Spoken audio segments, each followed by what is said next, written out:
For years, Killeen residents have complained about gun violence across their city, but after 6 News looked at crime data connected to gun violence, we found some shocking results. And 6 News reporter Andrew Moore has spent a few weeks digging into the cause of this issue and finding out what police and regular citizens can do about it. He joins us now live in studio. Andrew? Yeah, if it seems like there is an unusual amount of gunfire in Killeen, it's not your imagination and it's not Fort Hood. After diving into this crime data for the city, we found out there are shots fired at a home, person, or property in Killeen every 3 days on average. We then talked to police about why this is happening and what can be done about it. I mean, me and my mom, we heard the gunshots, but we weren't for sure what, we thought it was on the other streets, like always. It was the same thing we've heard from local residents for years, and most recently at a double murder on Brook Drive. Gunshots are not uncommon in Killeen, even in the mall. According to KPD data, there were 14 police reports of shots fired at people or property in January alone. We could barely fit it on this map. There were 15 for February and March combined. And when we spoke to police, Sergeant Neil Holzclaw confirmed this was a trend.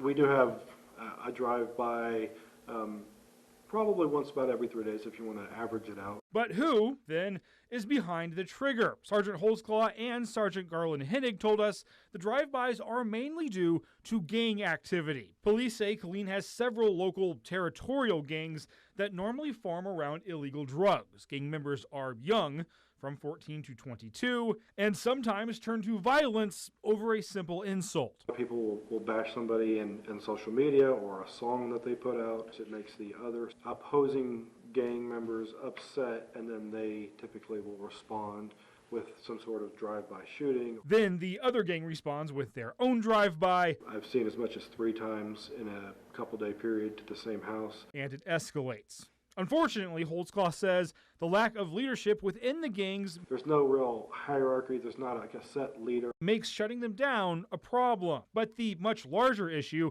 is the lack of cooperation from shooting victims. Gang members won't talk about who shot them, even if it could take a rival gang off the street. Nobody wants to be a snitch. And that's where the frustration comes in, is when you have a shooting, you know who's doing the shooting, but you have no cooperation from a victim.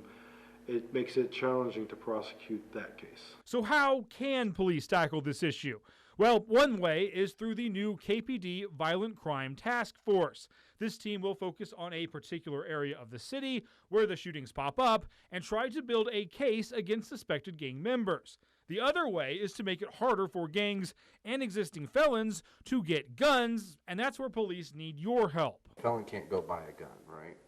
So they would have to get that gun through some illegal means. In 2021, we had over 130 theft of a firearm, and not all of those are from a car, but I would say a good portion are. That means, on average, a gun was stolen in Killeen every 3 days last year. The department is constantly putting up social media posts asking people to lock their vehicles and take their guns inside, but it still happens often enough that KPD confiscates 40 illegally possessed guns a month. You have all these guns? Yes. It seems like a lot of guns. It is a lot of guns. KPD will continue to target these crimes, but police also say they need your help. Securing your weapons where they're not made accessible to members of this community that want to do violence is helpful, and then just providing information to the police as a whole to help with these, quell these violent crimes. Local neighbors just hope this gets under control before they get caught in the crossfire. You never know where these bullets are going to go.